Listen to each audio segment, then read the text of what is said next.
بسم اللہ الرحمن الرحیم الحمد للہ رب العالمین والصلاة والسلام علی اشرف الانبیاء والمرسلین وعلی آلہ وصحبہ اجمعین اما بعد۔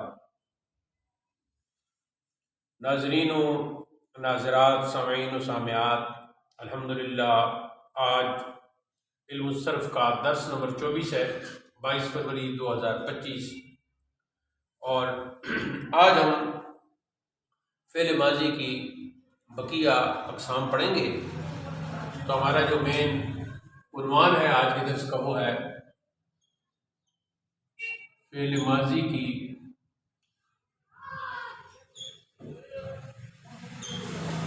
بقیہ اقسام۔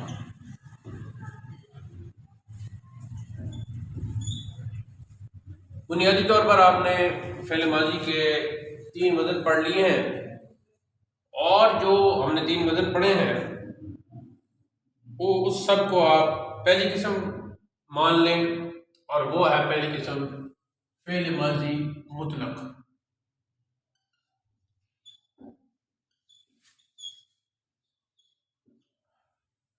مطلق کا یہاں معنی جو ہے وہ آپ مراد لے لیں کہ مطلق اس سے مراد یہ ہے کہ نرا یعنی عام، بالکل جسٹ ماضی ہے، قریب ہونے یا بعید ہونے کا اس کا کوئی وہ اس میں نہیں ہے، اسے ماضی مطلق کہتے ہیں۔ وہ آپ نے پڑھ لیا تو یہ تو ہو گئے۔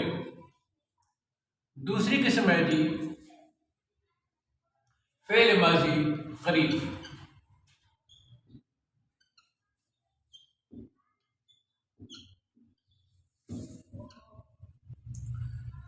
اب اس کو سمجھنے کے لیے ہم پھر ایک صرف کا، گردان کا وہ کالم بنا لیتے ہیں۔ تو سب سے پہلے ہم لکھیں گے جی الغائب،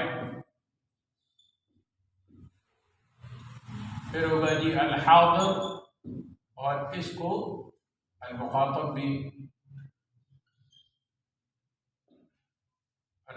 بھی کہتے ہیں، اور اس کے بعد جی المتکلم۔ تو آج ہم وزن تو تینوں آپ کو یاد ہے، فعل، فعل، فعول، تو بجائے وزن لکھنے کے ہم کوئی مثال لکھ لیتے ہیں تاکہ ہمیں اس میں آسانی ہو جائے۔ تو وہ یہ ہے کہ مثلا ہم لے لیتے ہیں جی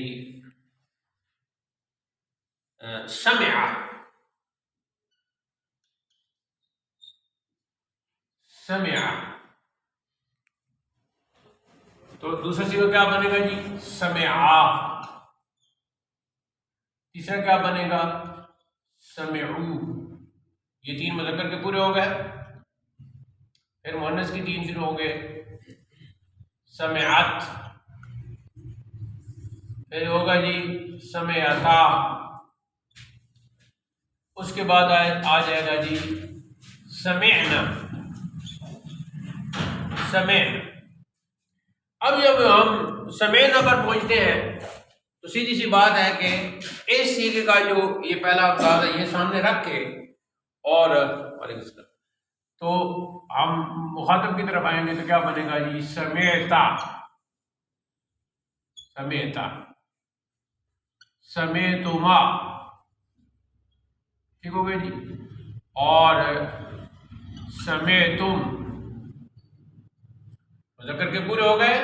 اب مؤنث کے کوئی زیر لگانی ہے اس پر، تو سمعتے، اگلا مشترک ہوگا سمعتما، اور اگلا ہوگا جی سمعتن۔ اب اس کو دیکھیں گے متکلم بنانے کے لیے، تو یہ تا ہے تو یہ ادھر تو آ جائے گا، پیش آ جائے گی سمعتو، اور مثنیٰ کے لیے نون لگے گا سمعنا، اور جمع کے لیے بھی نا لگے گا تو ہو جائے گا سمعنا۔ اور مؤنث کی جو ہے یہ سیم ہے، سمعتو، سمعنا، سمعنا۔ اب یہ ہے ماضی مطلق۔ کہ کیوں ترجمہ کے اعتبار سے مطلق ہے، یعنی سمع اس ایک مذکر نے سنا، اس ایک مذکر نے تھوڑی دیر پہلے سنا، وہ بھی اس کے اندر ہے، اس ایک مذکر نے کافی ٹائم پہلے سنا، وہ بھی سمع کے اندر ہے۔ تو یہ ہو گیا ماضی مطلق۔ تو مطلق کا معنی یہ ہے کہ اپنے معنی کے اعتبار سے وہ مطلق ہوگا، مطلق طور پر نرا ماضی کا وہ معنی بتائے گا، اس میں قریب ہونا، بعید ہونا، قرب و بعد کا اس میں دخل نہیں ہوگا۔ اب ہم آتے ہیں دوسری قسم کی طرف، اور وہ ہے فعل ماضی قریب۔ اب فعل ماضی قریب بنانے کے لیے جو ہمارے پاس 18 سیغے ہیں ماضی مطلق کے، اچھا قریب کیا ہے کہ کوئی بھی کام ہے وہ پایا تو گزشتہ زمانے میں ہی ہے نا، ظاہر ہے ماضی ہے تو گزشتہ زمانے میں ہی ہوتا ہے وہ، لیکن اس میں یہ ہے کہ وہ اس میں قریب کا معنی پایا جاتا ہے۔ ایک تو قریب کا معنی پایا جاتا ہے، اور ساتھ ہی ساتھ اس میں تاکید کا معنی بھی پایا جاتا ہے۔ قریب کا تو معنی پایا ہی جائے گا نا کہ ماضی قریب ہے، ساتھ ہی ساتھ اس میں تاکید بھی ہوگی، یعنی تاکید کا معنی بھی اس کے اندر آ جائے گا۔ تو بنانے کا طریقہ یہ ہے کہ فعل ماضی مطلق جو ہے اس کے ہر صیغے کے شروع میں قد لگا دیں، حرف قد۔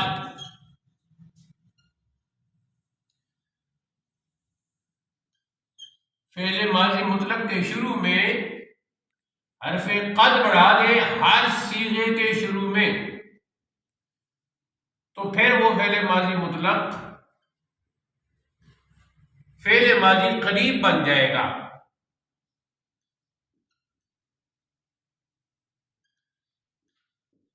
اب قد لگنے سے قد سمع، قد سمعا، قد سمعو، قد سمعت، قد سمعتا، قد سمعنا، پھر ادھر بھی قد لگ جائے گا، قد سمعتا، قد سمعتما، قد سمعتم، قد سمعتے، قد سمعتما، اور قد سمعتن، اور ادھر قد سمعتو، قد سمعنا، قد سمعنا، یہ مذکر کے ہو گئے، ٹھیک ہے جی۔ اور اسی طریقے سے یہاں مؤنث قد سمعتو، قد سمعنا، قد سمعنا۔ اب بنانے کا جو طریقہ ہے وہ بہت ہی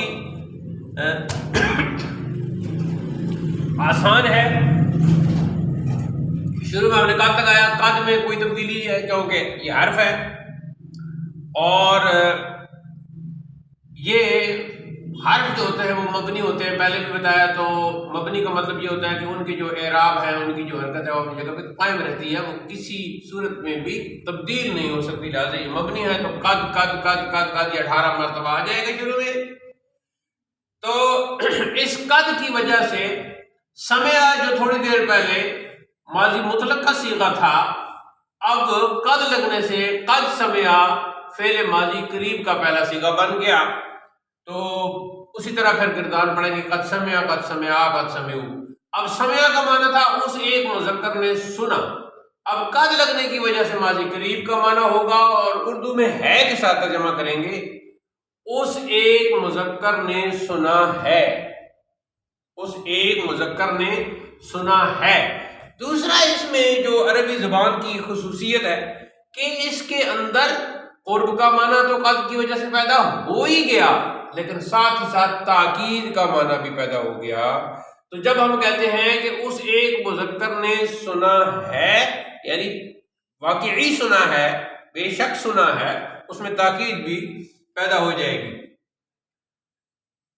جیسے ہم اس کی ایک اور مثال جو آپ کو یاد رہے گی، اور ابھی اگرچہ وہ فعل ہم نے نہیں پڑھا لیکن وہ ہے جی قام، وہ کھڑا ہوا، قام وہ کھڑا ہوا۔ تو یہ قام پہلا صیغہ ہے، تو کیسے بنے گا؟ قام، قاما، قامو یہاں کیا بنے گا جی مؤنث کا جی قامت کیونکہ الف ہو گیا نا. اچھا اس میں نہیں لگی تھی تب. ہاں قاما قاما قامو یہاں کیا بنے گا جی قامت. اور قامت کا مطلب ہے وہ ایک مؤنث کھڑی ہوئی یا وہ کھڑی ہوئی. اور جب قد لگائیں گے تو پھر مؤنث ماضی قریب کا صیغہ بن جائے گا قد قامت وہ کھڑی ہوئی ہے. تو اب ہم ادھر کیا کہتے ہیں نماز جب کھڑی ہوتی کہتے ہیں قد قامت الصلاۃ.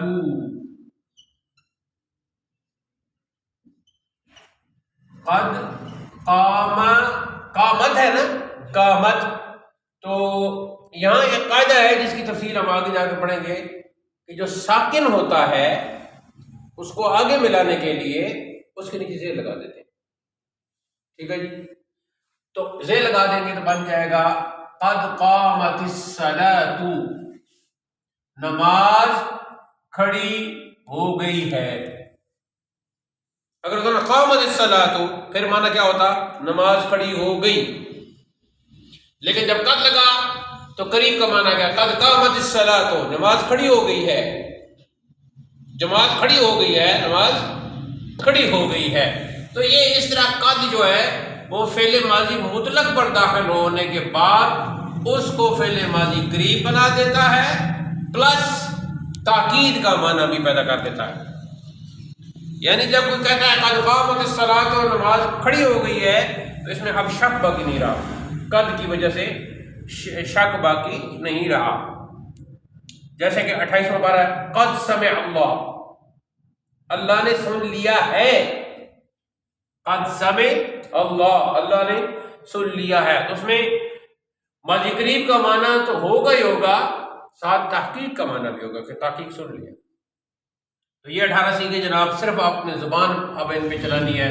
قد سمع قد سمعا قد سمعو قد سمعت قد سمعتا قد سمعنا قد سمعت قد سمعتما قد سمعتم قد سمعت قد سمعتما قد سمعتن قد سمعت قد سمعنا قد سمعنا قد سمعت قد سمعنا قد سمعنا. یہاں میں نے جو کتاب میں لکھا ہوا ہے جی نصر کی مثال لکھی قد نصر اس نے مدد کی ہے. تو وہ بھی اسی طرح قد نصر قد نصرا قد نصرو قد نصرت قد نصرتا قد نصرنا قد نصرت قد نصرتما قد نصرتم قد نصرت قد نصرتما قد نصرتن قد نصرت نصرنا نصرنا قد نصرت قد نصرنا قد نصرنا قد نصرت قد نصرنا قد نصرنا. ترجمہ آخر تک ایسے ہی ہوگا. اب ہم آتے ہیں کہ فعل ماضی بعید کی طرف. اور فعل ماضی بعید کو سمجھنے کے لیے ہمیں ایک اور گردان پہلے یاد کرنی ہوگی اور اسے کہتے ہیں کانا کی گردان. کیا کہتے ہیں جی کانا کی گردان. اب پنجابی میں کانا کے دو معنی ہیں اور ایک جو آنکھ جس کی وہ صحیح نہیں ہوتی اس کو بھی کانا کہتے ہیں. ٹھیک ہے جی. اور پنجابی کی بعض لہجوں میں اس کو تھوڑا سا اڑنون کی اس میں آواز آتی ہے کانا. اڑنون کہتے ہیں نا اڑنون کی آواز پنجابی میں آتی ہے اور وہ سرائکی اور پنجابی کے علاوہ جو لوگ ہوتے ہیں اڑنون کو اس طرح ادا نہیں کر پاتے. اور بعض لوگوں کو اس سے دقت بھی ہوتی ہے تو وہ پھر سونا کہنے کے بجائے سونا ایسے کہتے ہیں. تو وہ اچھا نہیں لگتا کانوں کو اچھا نہیں لگتا. جو اہل زبان قدیم ہیں جنہوں نے جو ساؤنڈ سسٹم کو سامنے رکھ کے انہوں نے جو ساؤنڈ وہ ایک ڈیٹیل کر دیا ہے متعین کر دیا ہے اس سے اگر آپ ہٹیں گے تو عجیب سا لگے گا کانوں کو. اور جیسے بولنے کا تعلق زبان کے ساتھ ہے یعنی یہ جو جیب ہے اس کے ساتھ بھی ہے دانتوں کے ساتھ بھی ہے. علم تجوید میں آپ نے پڑھ لیا ہے کون سا کہاں سے نکلتا ہے اور ساؤنڈ سسٹم سارا ادھر بھی ہے لیکن بولنے کا تعلق کانوں کے ساتھ بھی ہے. کانوں کو اگر کوئی لفظ اچھا نہیں لگتا تو پھر کانوں کے ہاتھ تو نہیں ہوتے لیکن کان پھر ان ہاتھوں کو کہتے ہیں کہ ایسے جوڑو اور اس سے کہو کہ جناب بس خاموش ہو جائے. بہت کچھ سن لیا ہے.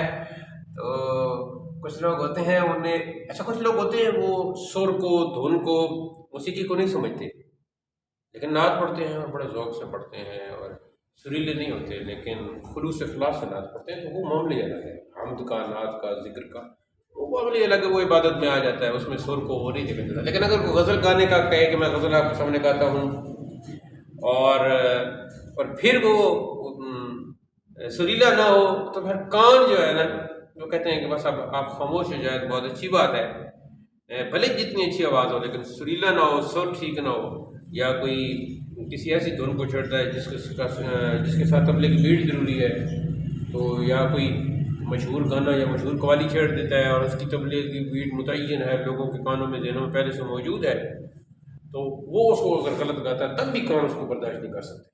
تو یہ چیز میں نے اس لیے کی ہے کہ اس کا تعلق قرآن کے ساتھ بھی ہے۔ قرآن پاک اللہ کا کلام ہے، لیکن کچھ لوگ اس انداز سے پڑھتے ہیں کہ بندہ کہتا ہے کہ جناب اگر گناہ گار نہ کریں تو خاموشی ہو جائیں، تو وہ اس میں یہ ہوتا ہے، یہ دیکھنا چاہیے۔ اگر آپ اچھے انداز سے نہیں پڑھ سکتے تو خواہ، اور بعض احادیث میں ایسے بھی ہے کہ قرآن کو تغنی کے ساتھ پڑھو، یعنی بہترین لہجے کے ساتھ پڑھو، بہترین انداز میں پڑھو۔ ایک حدیث میں یوں بھی ہے کہ قرآن کو ایک غمگین انداز میں بھی پڑھو، یعنی ایک خاص کیفیت تمہارے اوپر طاری ہونی چاہیے۔ تو اللہ کرے ہمیں وہ کیفیت نصیب ہو جائے۔ ویسے تو اس طرح کی حدیث بھی ہیں کہ جیسے جیسے قیامت قریب آئے گی تو قرآن بس اس انداز سے پڑھیں گے، پڑھنے میں تو اچھا کریں گے، قاری تو وہ ہوں گے، لیکن قرآن کی جو معنویت ہے اس کے ساتھ ان کا تعلق نہیں ہوگا، یعنی قرآن ان کے حلق سے نیچے نہیں اترے گا، ان کے قرآن کا تعلق صرف حلق کے ساتھ ہی ہوگا۔ وہ حروف حلقیہ اور اس طرح کے جو صفات لازمہ اور صفات عارضہ اس کی تو وہ کریں گے اہتمام، ان کی رعایت تو کریں گے لیکن عمل نہیں کریں گے قرآن پر۔ خیر، کراچی کے ایک مفتی صاحب ہے، اہل سنت کے ساتھ ان کا تعلق ہے، وہ کہتے ہیں کہ ناظرہ پڑھنا شریعت کا مطلوب نہیں ہے۔ نیا شوشہ انہوں نے چھوڑا ہے کہ قرآن ناظرہ پڑھنا کوئی شریعت کا مطلوب نہیں ہے، یعنی وہ کہتے ہیں کہ ناظرہ ہی پڑھنا چھوڑ دیں۔ جب ناظرہ ہی چھوڑ دیں گے تو حفظ آٹومیٹکلی چھوٹ جائے گا، اور جب آگے نہیں پڑھیں گے تو چال شروع ہو جائے گی۔ بس ایسے لوگ شروع ہو گئے۔ چلو جی، اب دوبارہ لوٹتے ہیں ذرا اس طرف کہ ہمیں فعل ماضی بعید کی طرف جو تیسری قسم ہے، یہ دو ہو گئی، تیسری قسم ہے جی فعل ماضی بعید۔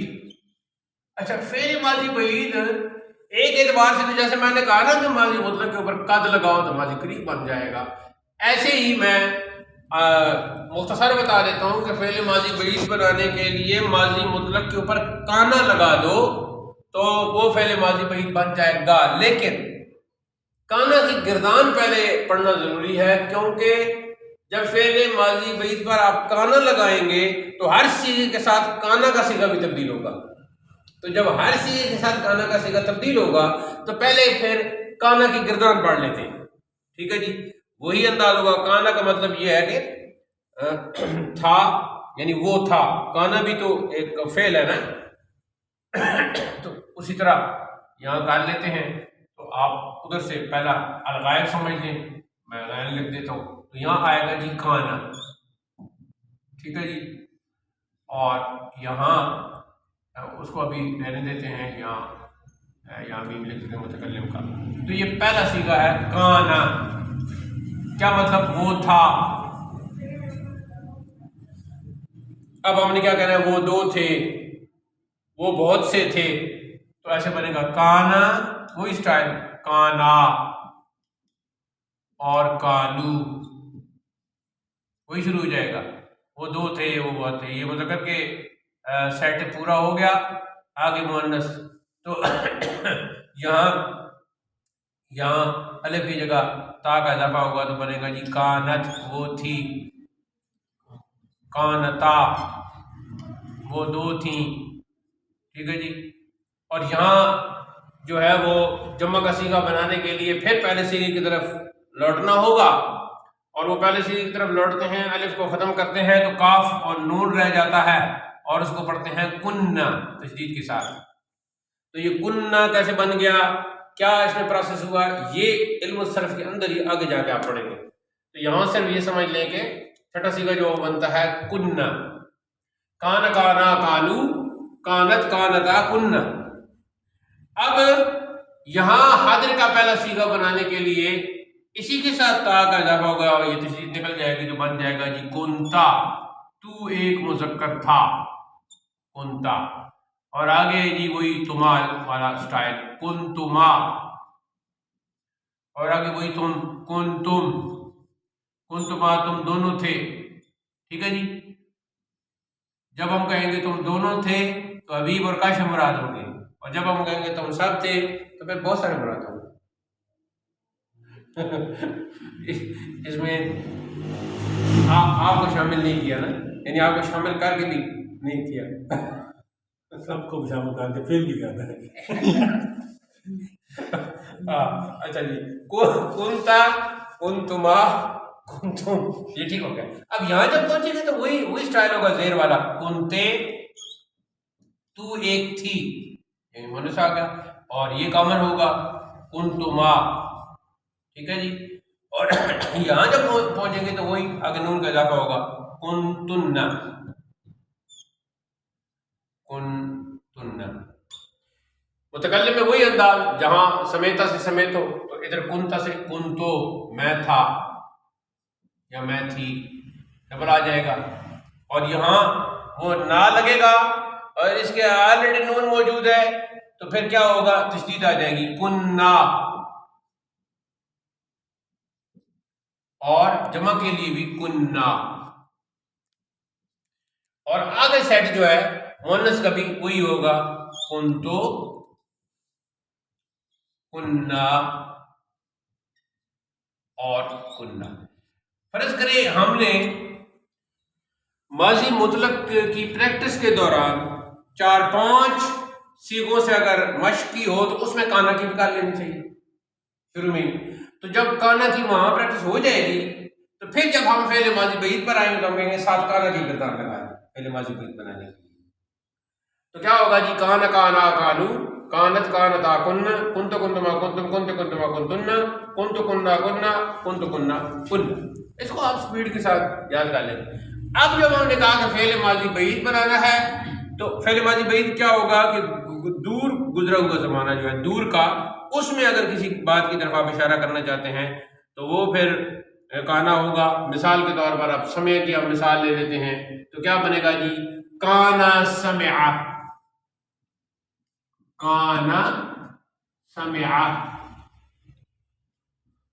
اب اس کا ترجمہ کیا ہوگا جی، اس نے سنا تھا، اس میں تھا آ جائے گا، اس نے سنا تھا، اس ایک مذکر نے، اس نے سنا تھا، اس ایک مذکر نے سنا تھا، یعنی اس نے سنا تھا۔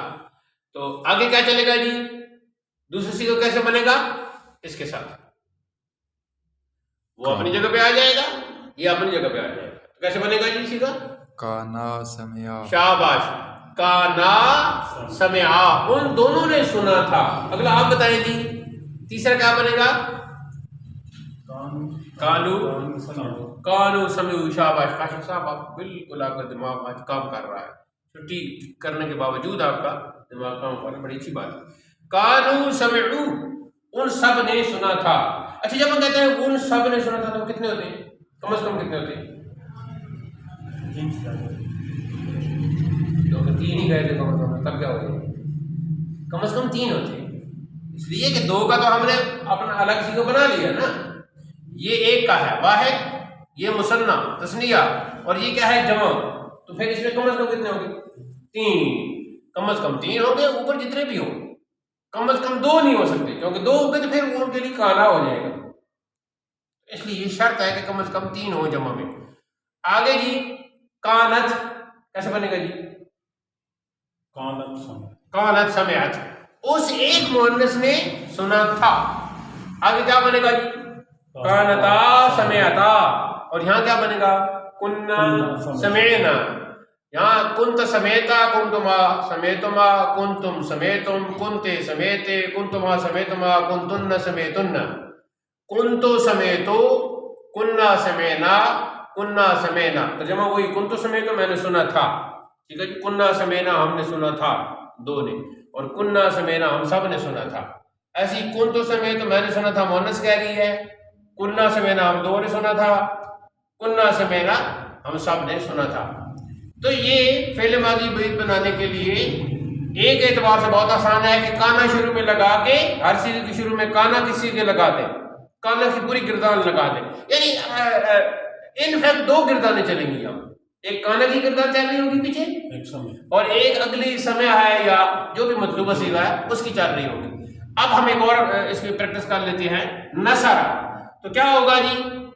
کان نصرہ، اس ایک مذکر نے مدد کی تھی، کان نصرہ، کانا نصرہ، کانو نصرو، کانت نصرت، کانتا نصرتا، کن نصرنا، کنت نصرتا، کنتما نصرتما، کنتم نصرتم، کنتے نصرتے، کنتما نصرتما، کنتن نصرتن، کنتو نصرتو، میں نے مدد کی تھی، کننا نصرنا، کننا نصرنا، کنتو نصرتو، کننا نصرنا، کننا نصرنا۔ ٹھیک ہو گیا جی؟ اب چونکہ ہم نے کانا کی گردان پڑھ لی ہے تو فعل ماضی استمراری کے سمجھنے میں ہمیں کوئی مشکل نہیں ہے۔ وہ یہ ہے کہ پہلے تو بات یہ ہے کہ فعل ماضی استمراری چوتھے نمبر پر ہے کہ فعل ماضی استمراری، فعل ماضی استمراری، استمرار کا مطلب ہوتا ہے کسی چیز کا جاری رہنا، کنٹینیوٹی اس میں ہو، تو وہ ہے جی کوئی کام جاری ہے۔ مثلا جاری اردو میں اس کے دو انداز ہوں گے، اس کا کر لیں، سمے کا کر لیں، مثلا اس کا فعل مضارع بنے گا یسمع، ٹھیک ہے جی؟ تو یسمع کا معنی ہے وہ سنتا ہے یا سنے گا، ٹھیک ہے جی؟ ایک تو یہ معنی ہو گیا، اور دوسرا اس کا یہ معنی بھی ہو سکتا ہے کہ یسمع وہ سن رہا ہے، وہ سنتا ہے، وہ سن رہا ہے، یہ بھی ہو سکتا ہے۔ تو یہ اس کے اندر ایک ورائٹی موجود ہے۔ اب اردو میں ہم کہتے ہیں کہ جی وہ سنتا تھا، ایک تو یہ کہتے ہیں، اور ایک ہم کہتے ہیں کہ وہ سن رہا تھا، تو دونوں کا معنی ایک ہی ہے، تھوڑا سا اسلوب میں فرق ہے، ہم کرتے ہیں لیکن معنی ایک ہی ہوتا ہے۔ جب ہم کہتے ہیں وہ سنتا تھا، اس کا مطلب یہی ہے کہ اس کے سننے میں ایک کنٹینیوٹی بھارت تھی، اور دوسرا یا پھر ہم کہتے ہیں وہ سن رہا تھا، ٹھیک ہے جی؟ جب میں بات کر رہا تھا تو وہ سن رہا تھا، ٹھیک ہے؟ میں بھی سن رہا تھا، وہ بھی سن رہا تھا، وہ سن رہے تھے، وہ سن رہی تھی۔ تو آپ ایسے کریں، کہیں کہیں سنتا تھا وہ آ جائے گا، زیادہ یہ آئے گا رہا تھا اور رہی تھی اور رہے تھے، زیادہ یہ استعمال ہوگا۔ یعنی فعل ماضی استمراری میں زیادہ جو ہے اس طرح کے جملے آئیں گے، رہا تھا، رہی تھی، رہے تھے، وہ پڑھ رہا تھا، وہ سن رہا تھا، وہ مدد کر رہا تھا، وہ آ رہا تھا، وہ جا رہا تھا، وہ سن رہا تھا، وہ سمجھ رہا تھا، وہ لکھ رہا تھا، وہ پڑھ رہا تھا، وہ پڑھ رہی تھی، وہ پڑھ رہے تھے، ٹھیک ہو گیا جی؟ اور کبھی استمرار اس انداز سے ہوگا کہ وہ پڑھتا تھا، ٹھیک ہے جی؟ وہ پڑھتی تھی، وہ پڑھتے تھے، ٹھیک ہے جی؟ اس میں اردو کے اعتبار سے دو انداز ہو جاتے ہیں، لیکن ایک انداز جو ہے یہ استمراری کے ساتھ مل جائے گا۔ وہ پڑھتا تھا کا مطلب ہے وہ پڑھ رہا تھا، یعنی پڑھتا تھا کا مطلب یہ ہے کہ اس کے پڑھنے میں ایک کنٹینیوٹی تھی، اور تو رہا تھا میں بھی کنٹینیوٹی ہوتی ہے۔ اب فعل ماضی استمراری بنانے کا طریقہ یہ ہے کہ ادھر سے لیں آپ کانا کی گردان، ٹھیک ہے جی؟ اور ہر صیغے کے آگے فعل مضارع کا کوئی صیغہ لگا دیں مطلوبہ، تو فعل ماضی استمراری بن جائے گا۔ دیکھیں عربی زبان کی وسعت۔ اب آپ کہیں گے کہ فعل ماضی استمراری بنانے کے لیے فعل مضارع کی ضرورت پڑی، تو اب سمجھ آئی کہ فعل مضارع بھی بنیادی افعال میں سے تھا، تو اس لیے ہم نے اس کو پہلے پڑھا اور سمجھا، اس کی گردان پہلے پڑھ لی، اور آپ نے تو اس کی گردان سنائی بھی ہے۔ تو دیکھیں اب ہم کر لیتے ہیں، اس سے کر لیتے ہیں، یسمعو یسمعان یسمعون، تسمعو تسمعان یسمعان، تسمعو تسمعان تسمعون، تسمعین تسمعان تسمعان، اسمعو نسمعو نسمعو، اسمعو نسمعو نسمعو۔ اب ہم پہلا جو صیغہ ہے وہ ہے جی یسمعو، ٹھیک ہے جی؟ یسمعو، ٹھیک ہو گئی؟ یسمعو، وہ سنتا ہے یا سنے گا، یہ معنی تھا نا مضارع میں۔ اب کانا لگ گیا جی، اب بن گیا ہے صیغہ یہ سارا فعل ماضی استمراری کا۔ اب ماضی کا معنی ہوگا کانا یسمعو، وہ سن رہا تھا، وہ سن رہا تھا، کانا یسمعو وہ سن رہا تھا۔